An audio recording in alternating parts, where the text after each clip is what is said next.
आखिर क्या वजह है कि वजीर आजम जहां कहीं भी जाते हैं गाली देते हैं। मुल्क की आवाम खामोश कब तक बैठेगी?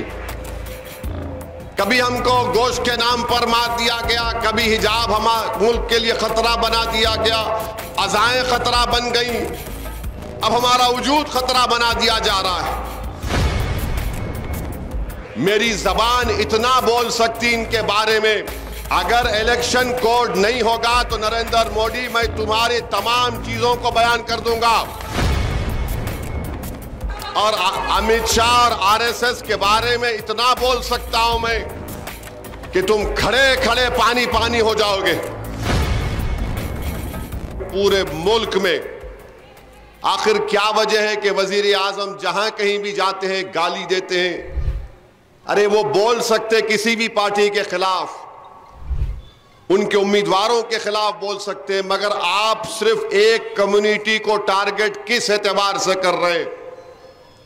आप बोलो टीएमसी को बोलो, कांग्रेस को बोलो, दूसरी और पार्टीज को बोलो आप, मगर जिहादी बोलना किसको तरफ इशारा है? ये इशारा हमारे तरफ है, इशारा भारत की 17 करोड़ मुस्लिम अक़लियत की तरफ है। और नरेंद्र मोदी इस तरह की तकरीर करके वो एक एमसीसी क्रिएट कर दे नया, और वो है मोदी का क्रिमिनल कोड कि जो चाहे मैं बोल सकता हूं, मुझे कोई रोक नहीं सकता।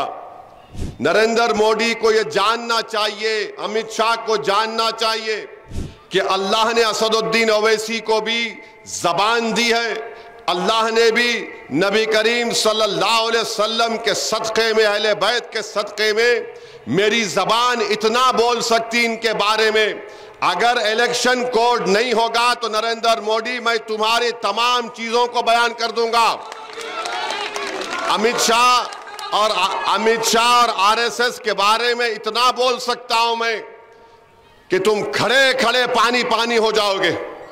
मगर इलेक्शन का मॉडल कोड ऑफ कंडक्ट है, इसीलिए उस मॉडल कोड ऑफ कंडक्ट के दायरे में रहकर कहना चाह रहा हूं, मुल्क का वजीर आजम है या कोई गली का लीडर बोल रहा है? आप बताइए, जिहादी कह रहे हैं, कौन कहां जिहादी? 17 करोड़ है।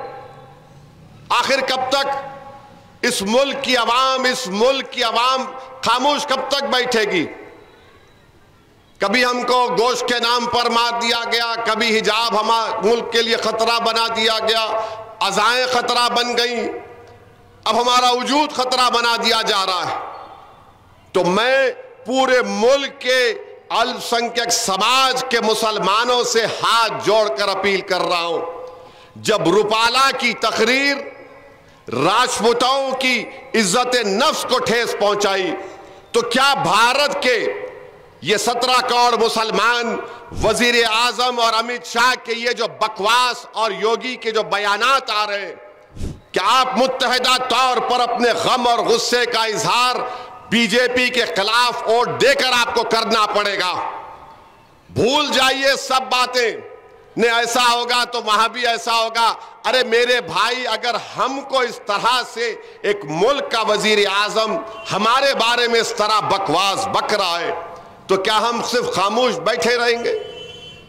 हमको भी राजपूतों की तरह मुत्तहिद होकर, बल्कि 13 तारीख हो या जितने फेजेस पार्लियामेंट के आएंगे, हमको अपने के कोर्ट का इस्तेमाल करना पड़ेगा।